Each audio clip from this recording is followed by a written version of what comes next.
Hello, hello, hello. We are in the garden making a video, and I have my Pina Colada that I made myself, and it tastes heavenly.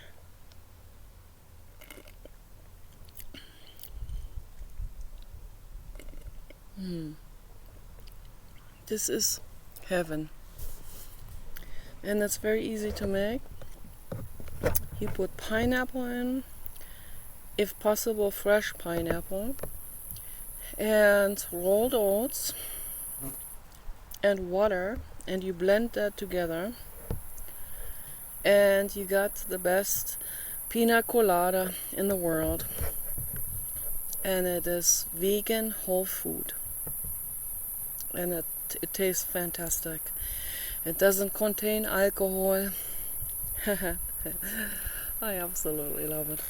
So that is the best of the best, the best.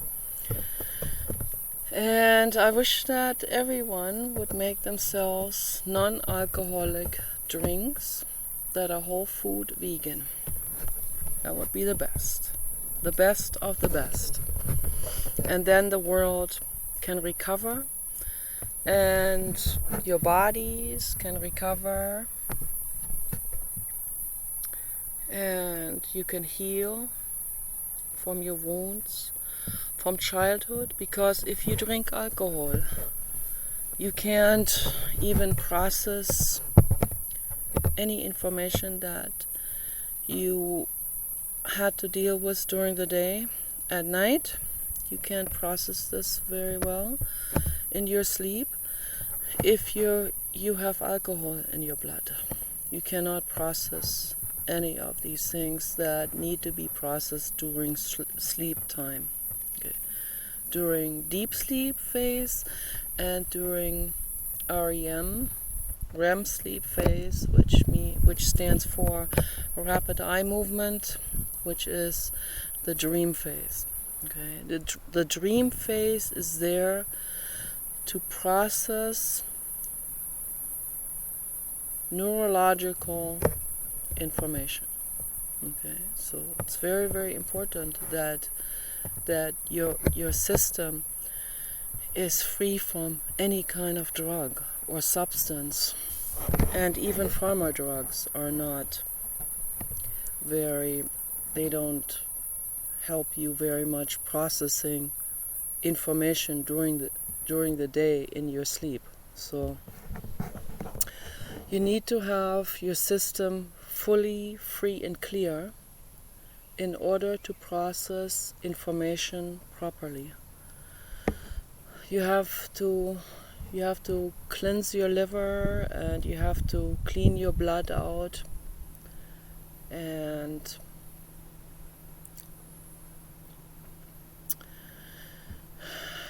you have to be free from stress, free from psychological stress, free from worries. I have a lot of worries, but I process those worries at night and during the day. So I process my worries all the time, non-stop. I never end. It never ends. And it's what Jiddu Krishnamurti said. When a problem arises, it can be dealt with immediately, not have to be dealing with this over a prolonged time. So if you deal with it properly, it can be dealt with it immediately. So, and I want to get into this subject in this video.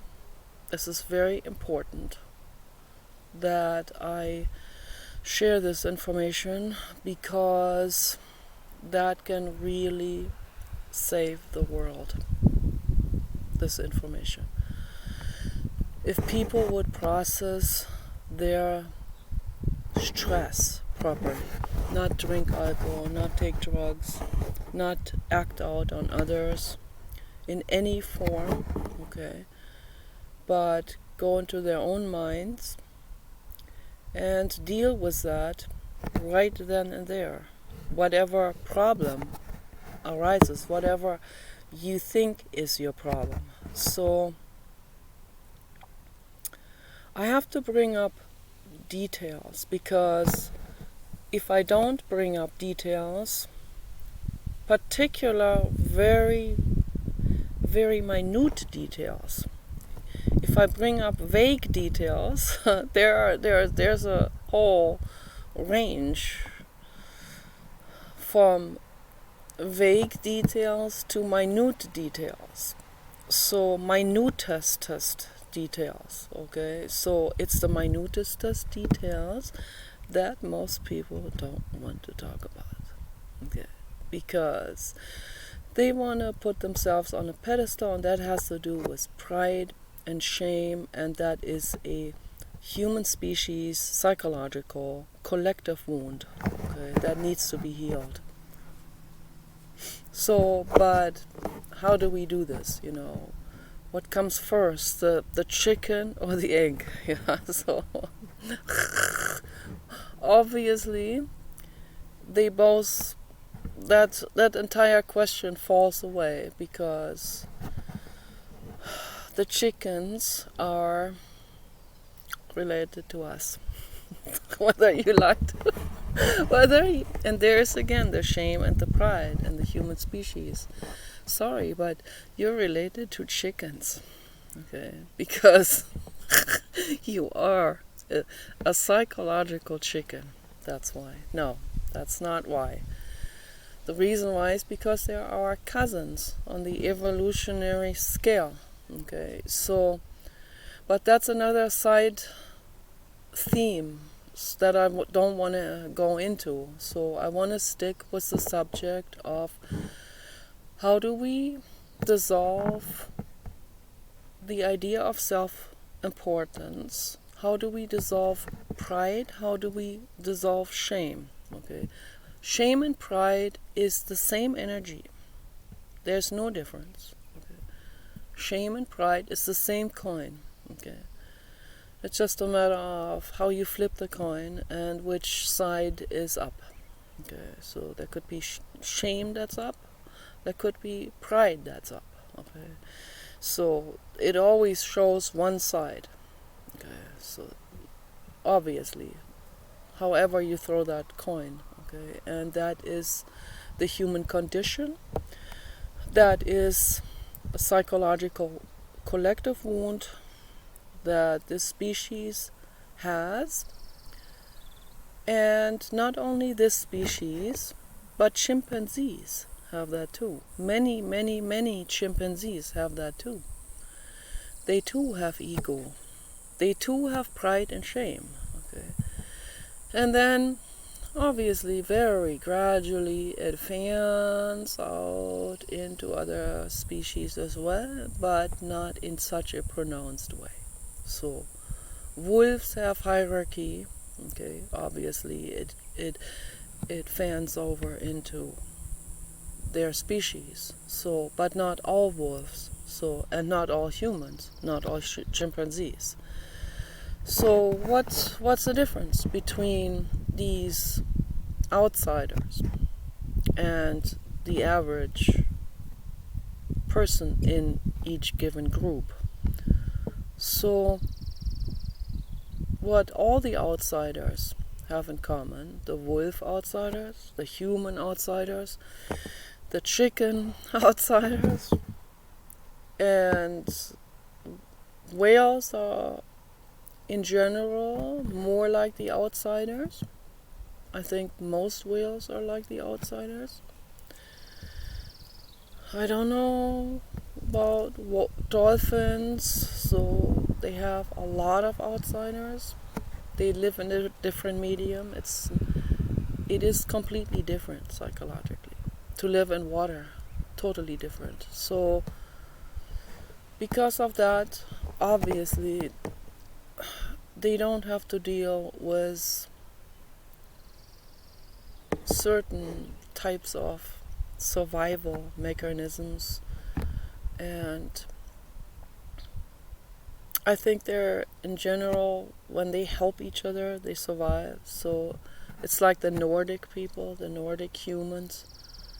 They had to help each other in order to survive, so they pass on the genes of the Good Samaritan, the Buddhi, the Bodhicitta, the Maitri, so the Maitreya energy, so they all pass that on, and then there will be more of those. While if you go south towards the equator, I talked about this many times before, then they don't really need to rely on each other. And then what happens is the mean guys, that the meanest ones that happen to be greedy and mean, they hurt the others, they chase the others away, or they will kill the males and get the females. And so that's what has been happening. There are so many things that tie into the subject, of course, and people need to become aware about it. This is not just, psychology is not detached from anthropology, okay, or from evolution in general. So it is all intertwined, of course.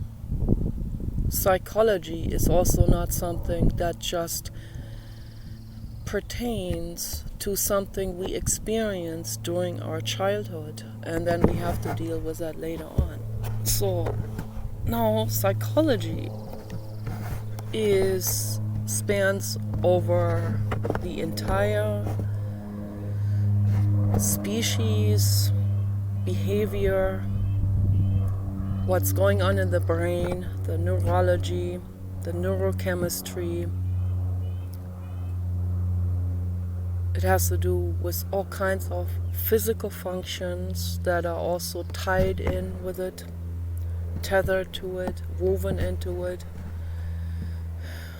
Childhood trauma is one aspect of it, but it's also genetics. It's how the brain anatomy is in each brain, okay? That is how the brain, that's the only way the brain can then process that information, is according to its own brain anatomy. And Dr. Robert Sapolsky at Stanford University, professor for primatology and neurology, he talks about these things in depth, very interesting lectures.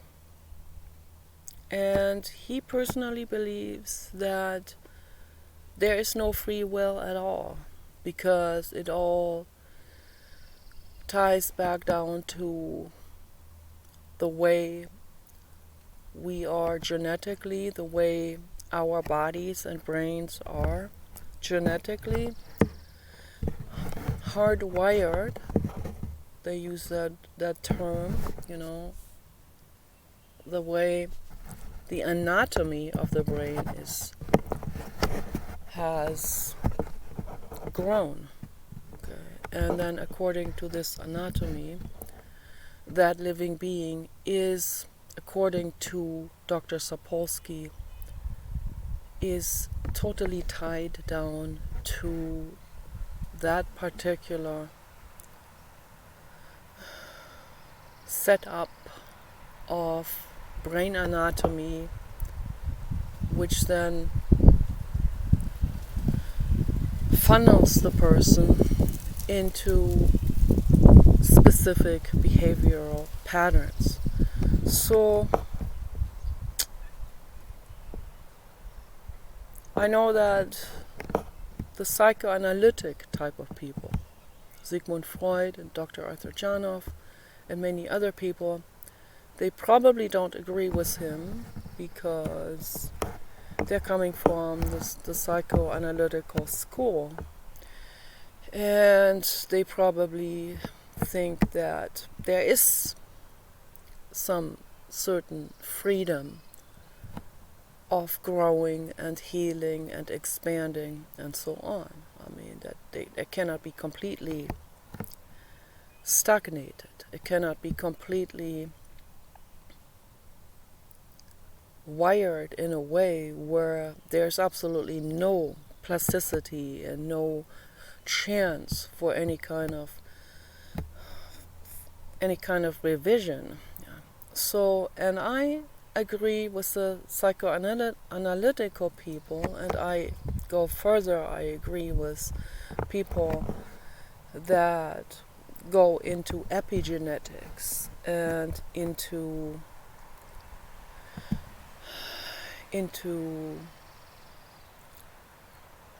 the areas of the DNA that have not been mapped out, that have not been found to serve a specific function or create a specific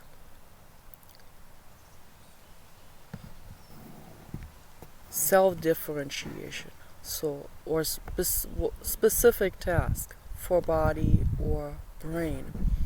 So obviously everything on the DNA has a purpose, but science has not completely mapped that out. I mean, that would probably take literally forever to do that, I think. I mean, they've come already very, very far. I'm very, very impressed with their work. But the DNA, just like the brain, is such a vast cosmos that there's a chance that that will probably never be fully understood in every detail, in every chemical setup, and what it does and how it interacts with certain pheromones and ideas and with quarks and neutrinos and so on. So, but no, I am definitely on board with Dr. Rupert Sheldrake and Dr. Bruce Lipton. Those are my favorite scientists, and there are many more that are going in this direction, and that's very courageous, because the overall scientific community doesn't want to go in that direction. They don't want to deal with the metaphysics. They don't want to deal with the beyond of Newtonian physics. They don't want to deal with quantum physics. So most of them don't, particularly not the biologists. So a lot of them stay away from this, and a lot of them, particularly those that have a corporate interest in developing pharmaceutical drugs. I don't know about Dr. Sapolsky. I hope not. So that's all I can say, because I like him. I hope he is not involved in corporatism and mafia. And I mean, if mafia, what I mean by that, like marginally, because all of these kind of things are tied ultimately to the mafia. Pharma drug development is testing on animals, all of this kind of stuff. So because that is tethered to big money, big pharma, and mega conglomeration interest, financial interest, corporate interest, and so on. So, and that would be very sad. And they're not interested in the meta. They're meta, M-E-T-A, in the beyond. So they're not interested. They're interested in whatever they can measure right now, in terms of biochemistry, and whatever new chemicals they can create that will have some kind of intervention effect on the brain chemistry. And that's what they're interested in, because they want to be able to manipulate the public with drugs and with psychology, and they want to make people dependent on certain substances, because then they really have the ultimate financial power, just like the mafia wants to have with street drugs. So the pharma industry functions in the same way. People need to be aware about this.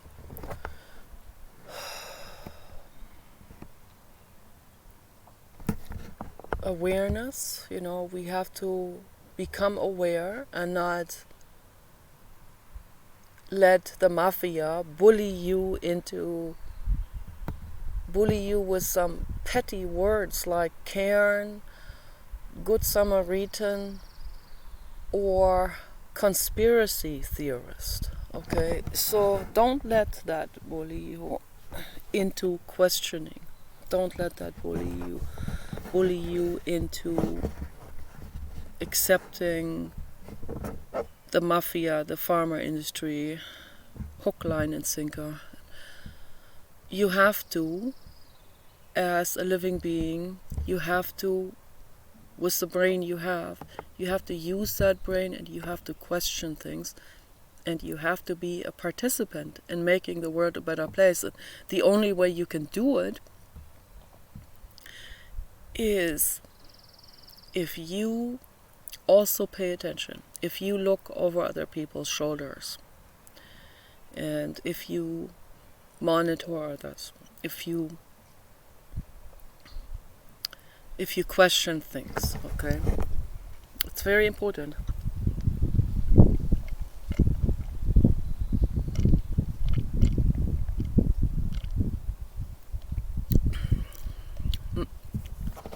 This is so good.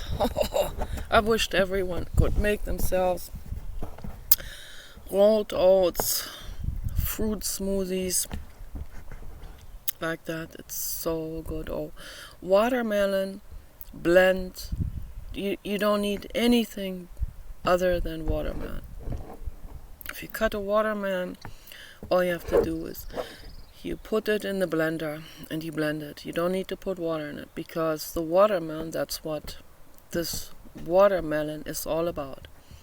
It contains like 90% or more water, or 95% water. The rest is fiber that is very soft and that is very spongy and that retains that water.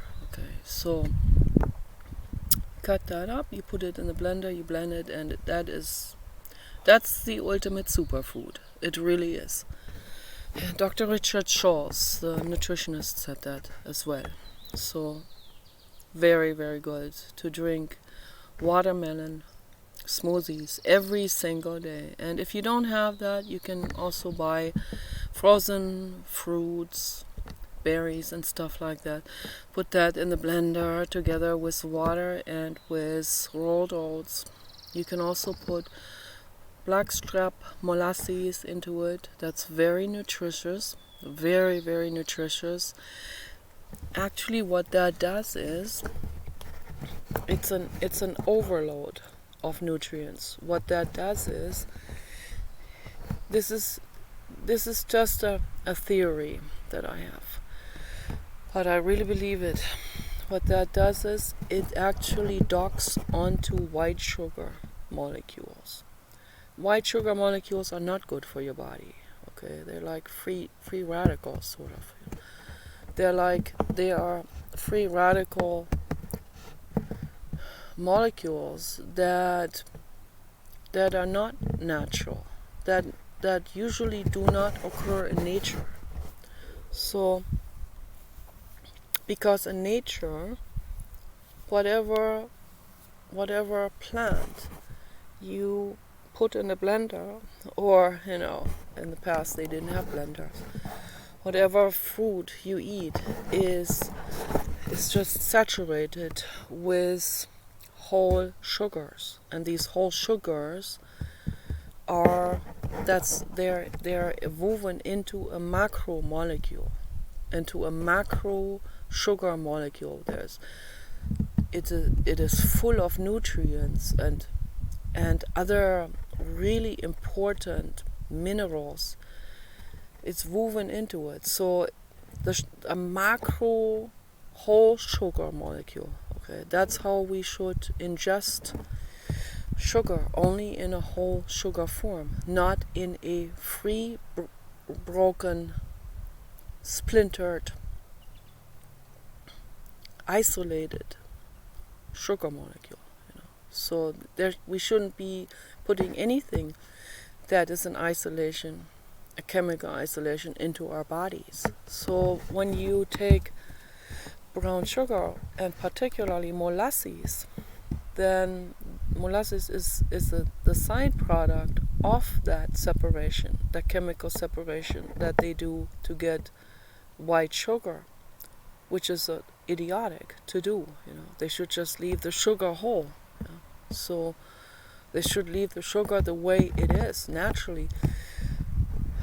So the natural sugar, and you can buy that too, natural sugar crystals, that is exactly the whole sugar molecule from whatever plant they have harvested to create that plant, to crystallize the plant juice. So that is the natural, and it's like an off-white, it's like a beige color.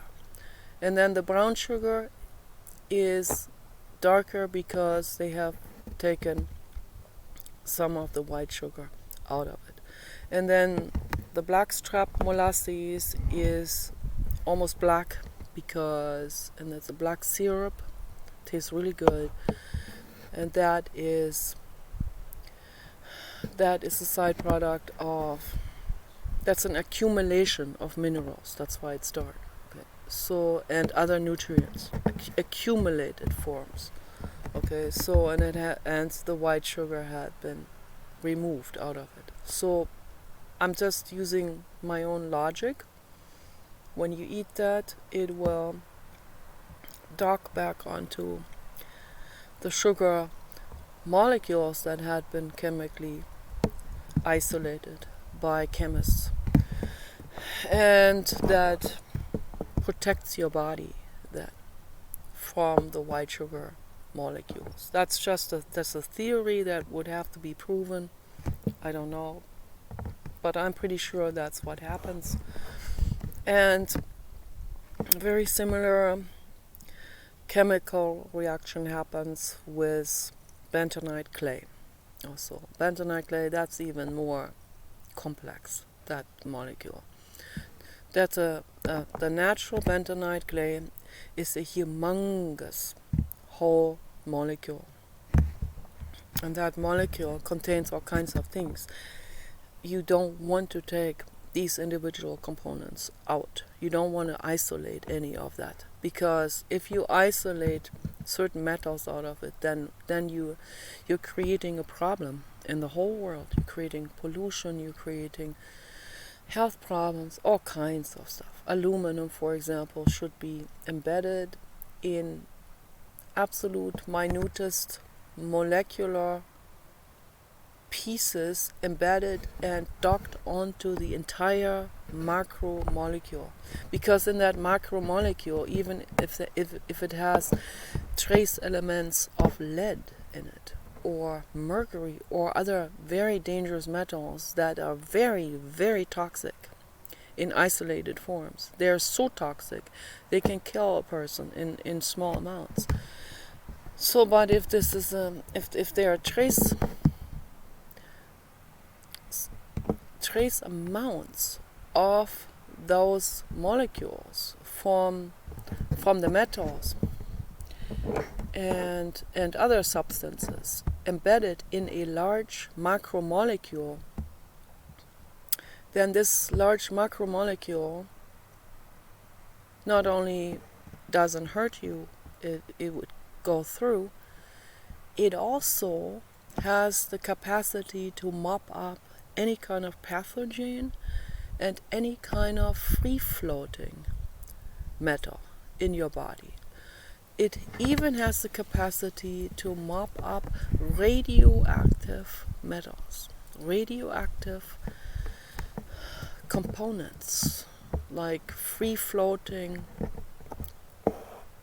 atoms and stuff like this. It has the capacity to mop all of this up, whether these atoms are in a sort of like a gas form, or whether they are docking onto other molecules or atoms, creating new chemical connections. The clay will mop all of that up. Okay, so, and the clay will also mop out all the pharma drugs out of your body.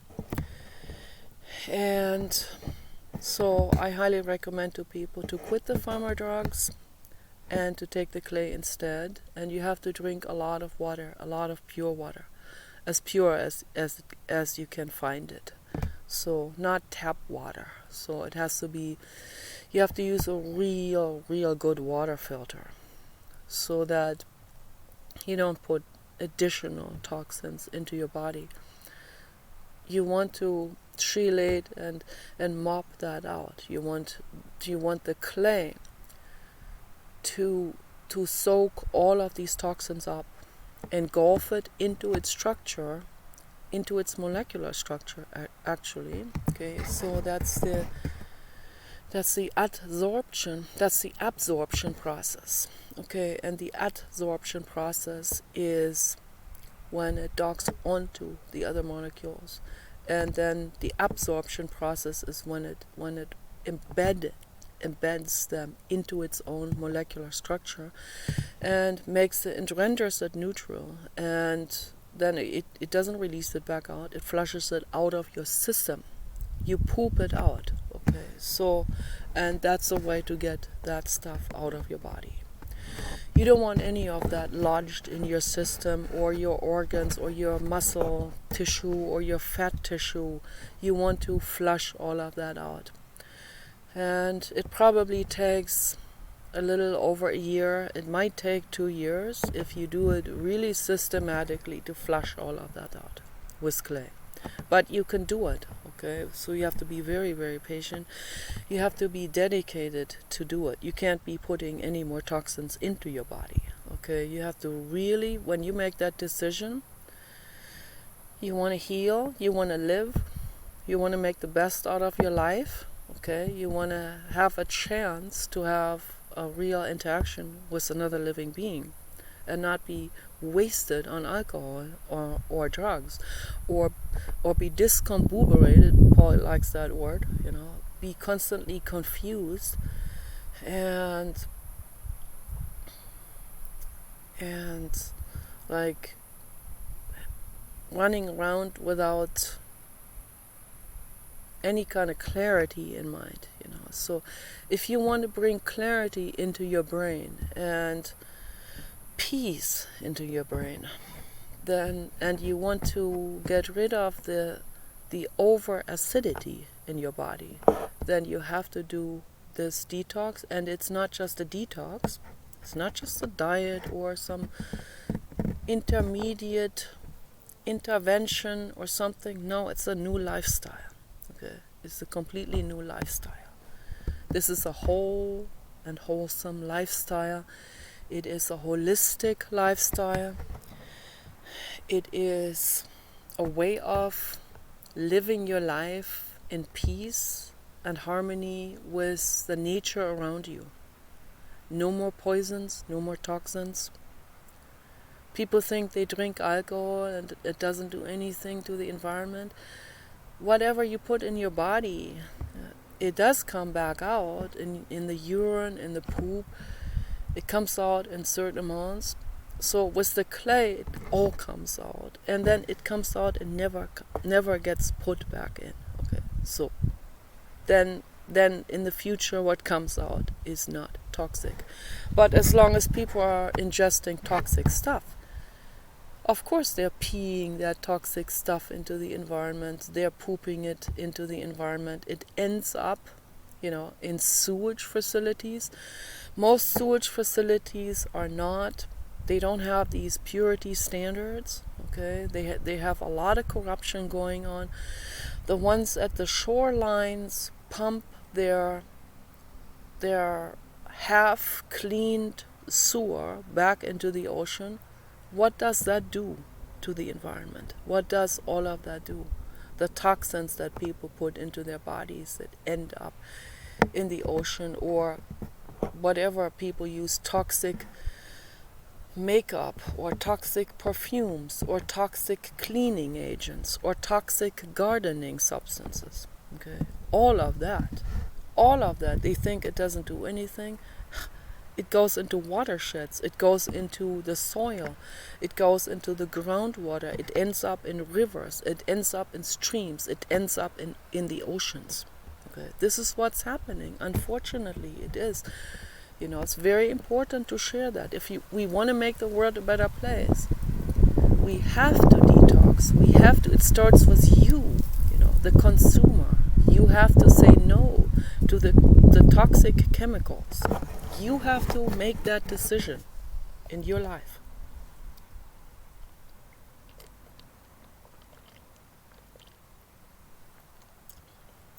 You want to feed yourself healthy, whole food. You want peace. It creates peace in your brain. Peace.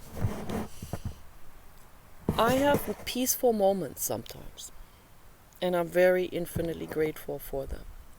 I also have a lot of terror,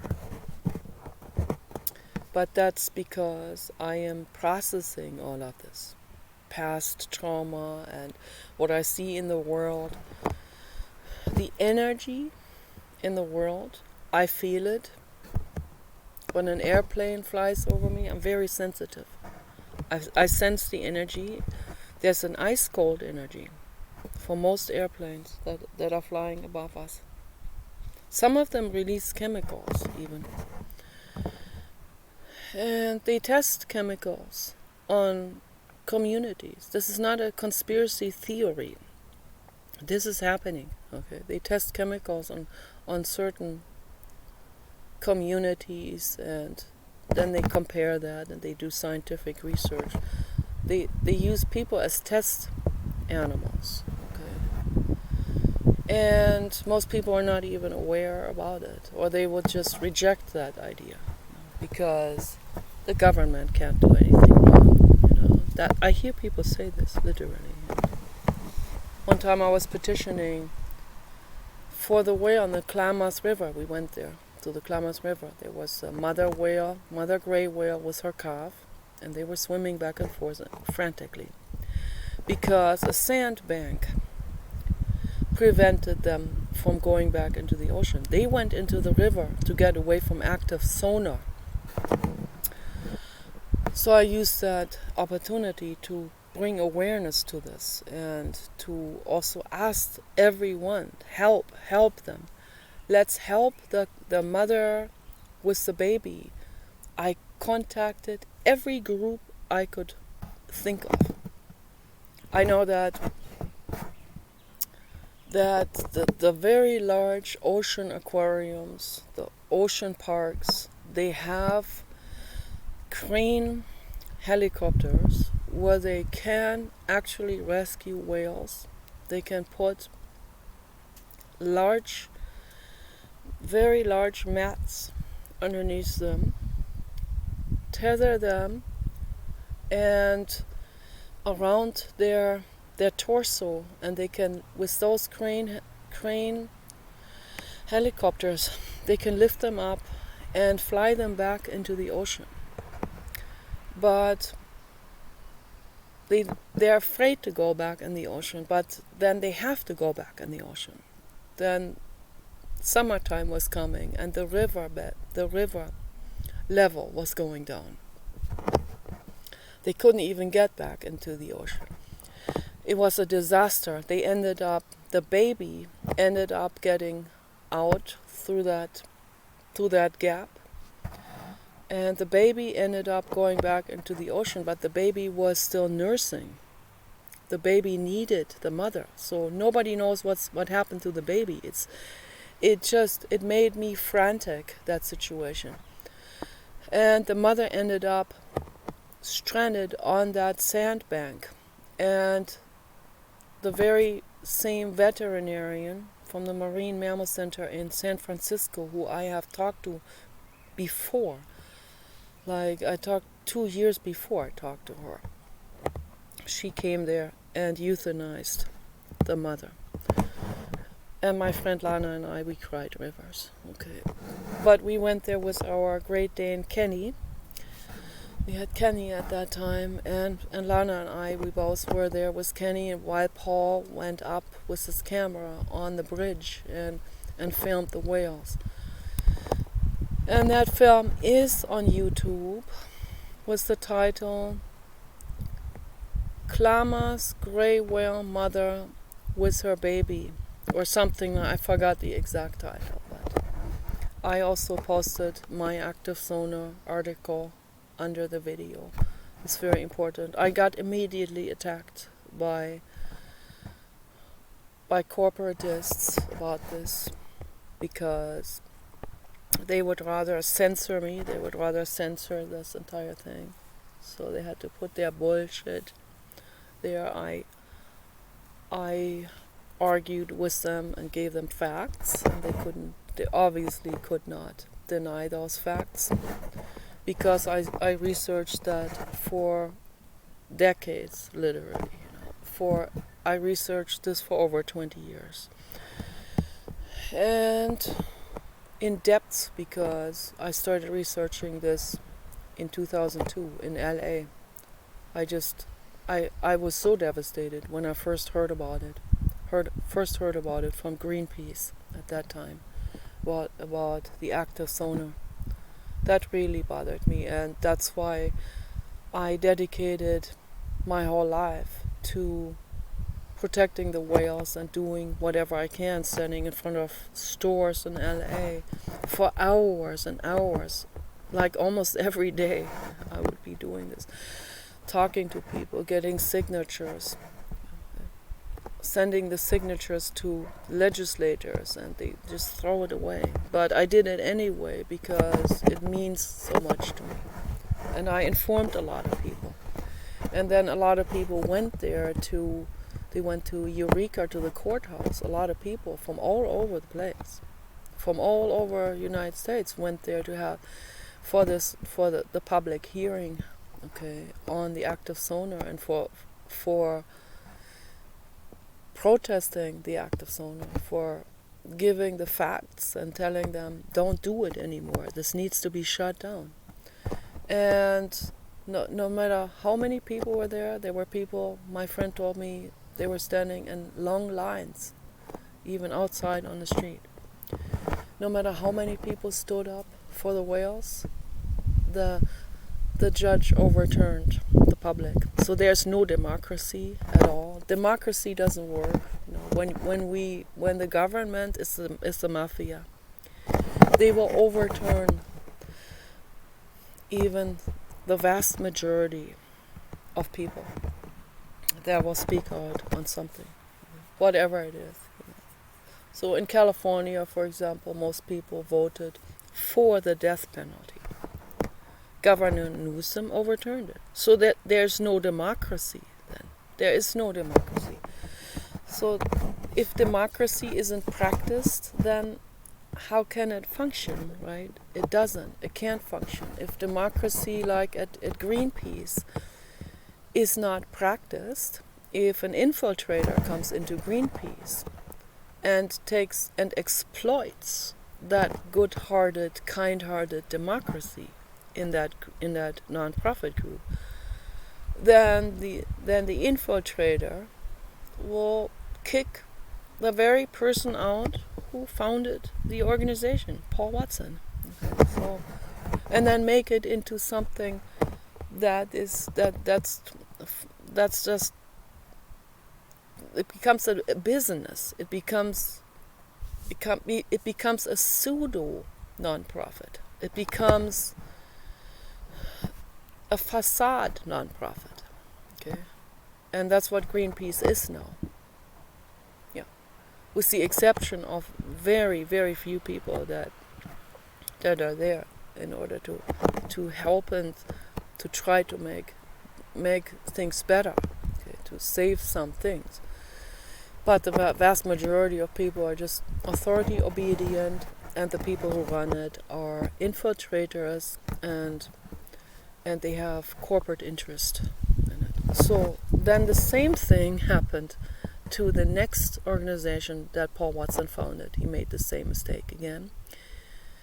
He made it democratic again, because we always think that this is how we have to do it, right? Doesn't work. Then they did the same thing again there. They kicked him out. So it's infinitely sad. So people need to be aware about this. Be very aware that this is what's happening in the world.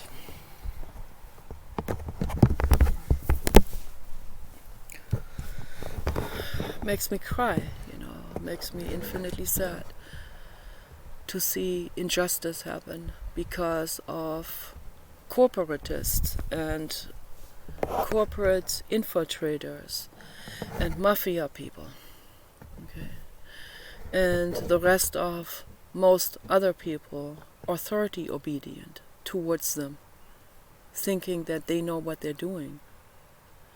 They only know what they're doing in terms of their own profit maximization. They only know what makes them money and what gives them a legislative function. They are not interested in the welfare of the animals or the actual cause of that organization that was founded by the Good Samaritan. They kicked the Good Samaritan out, and they're like a virus that kills the cell. They're like the virus that goes into a cell, kicks out the natural cell's DNA or eats it, and then uses that cell as its own host. Okay. It's parasitic, okay, to say the least. What's happening there? What they did with Greenpeace and Sea Shepherd, literally a parasite, got into those, kicked out the natural host. Okay. In some cases, they kill the natural host also, just like a virus would do that. Further towards the equator, this is what's happening. These things are happening. We need to be very well aware. You can't just be in an organization and think, you have a democratic, now it's supposed to work.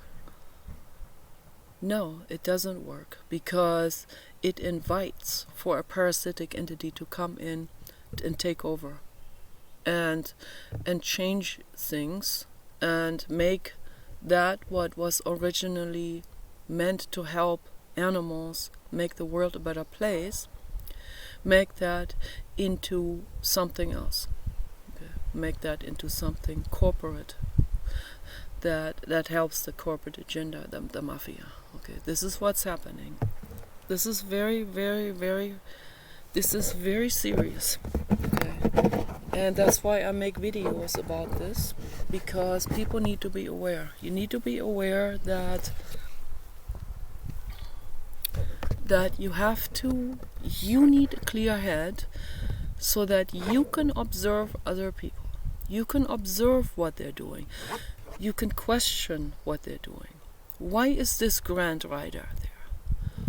What has this grant writer achieved? What's her personal interest in this? Is she interested in saving the wetlands and the bird sanctuary? Or is she there just to do grant writing and getting 50% or whatever, or being the custodian of that money that comes in and writing herself a very large salary? Is that the only reason why she's in there? I've seen all of this right up front in person. Okay, I've seen it. I've observed it. Paul is much more critical, has always been more critical, because he grew up seeing all of this happening play out right in front of him, even during childhood, because his mother had a music store and selling musical instruments, and that was always her dream. But she put more money in than she made because she was constantly ripped off by everyone. And Paul saw that his whole life. So he had first-hand experience with street psychology, with direct psychology, with criminal psychology. And I didn't have that. I grew up sheltered. So it took me a long time until I finally said, my goodness, Paul is right. This is how the majority of people are. Okay. And I didn't want to believe it. I wanted to believe that people are inherently good, in quotation marks.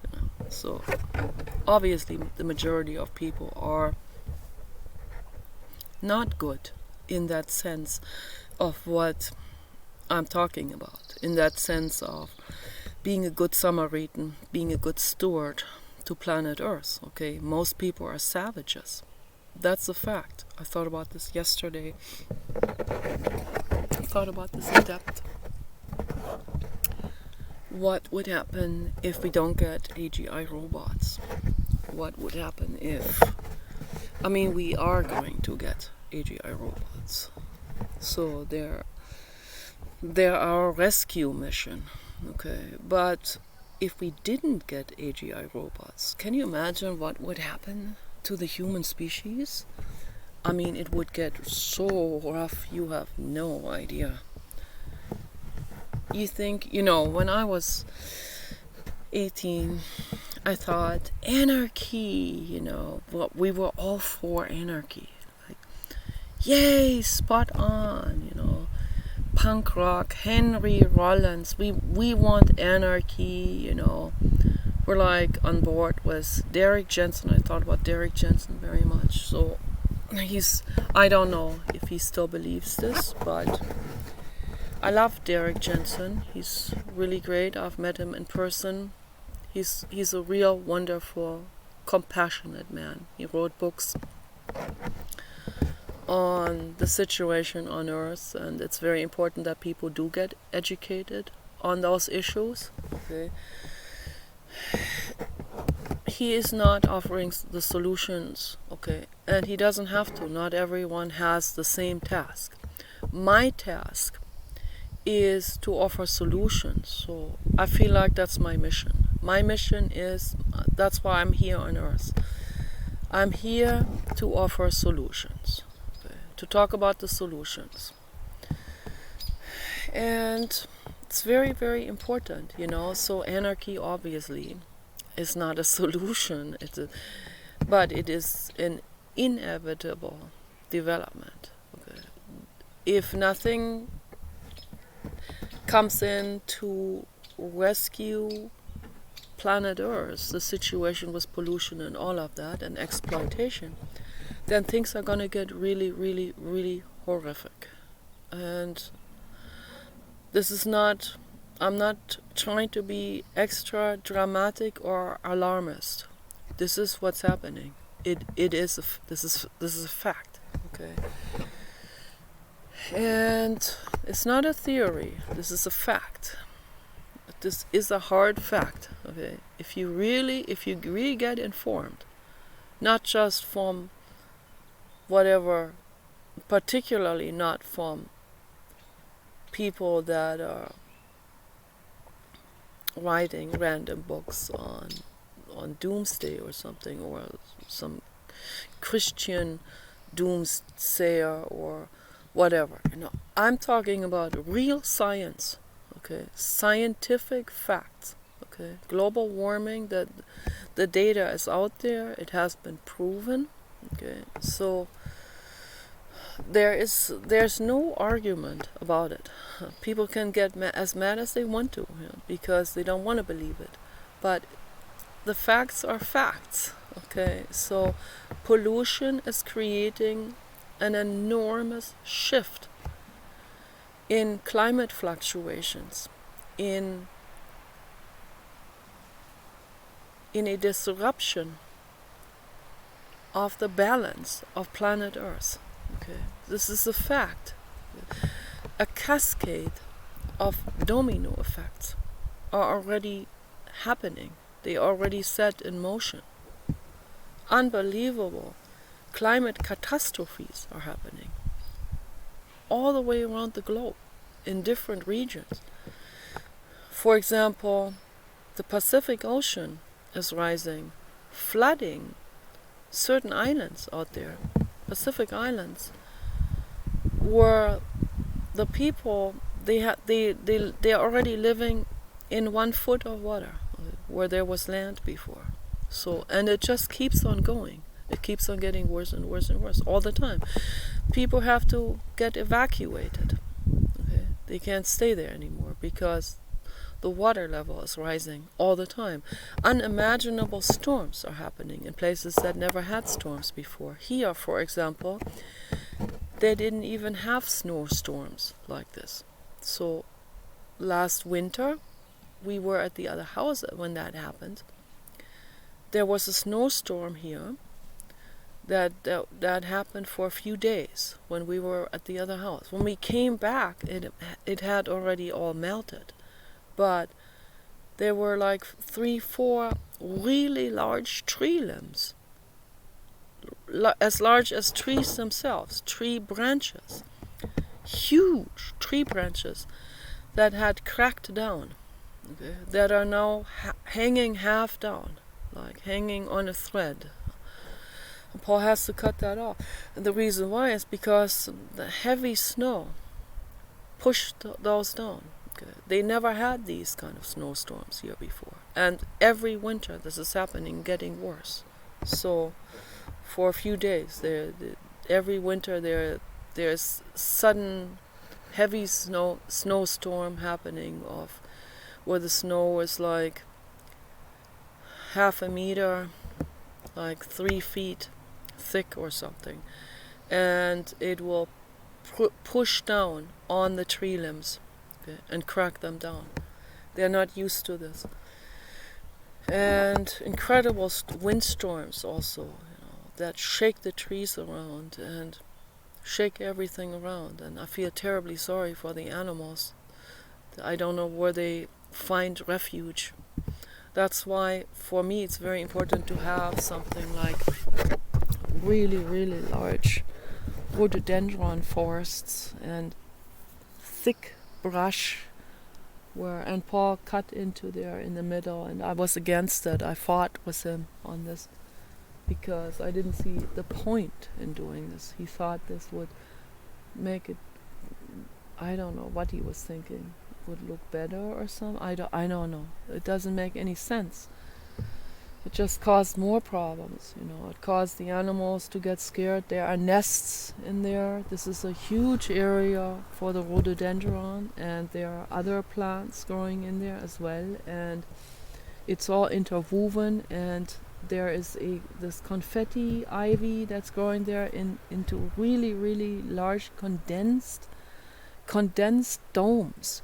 And there are the hummingbirds, they have nests in there, and other animals, and mouses and rats and chipmunks and different kind of animals that are and specific little like kangaroo rats and pouch rats and all kinds of all these different types of native animals that live here that need these condensed brushes and forests to hide and to protect themselves from heavy storms and rains. So it's very, very important to keep all of this, not to cut this down.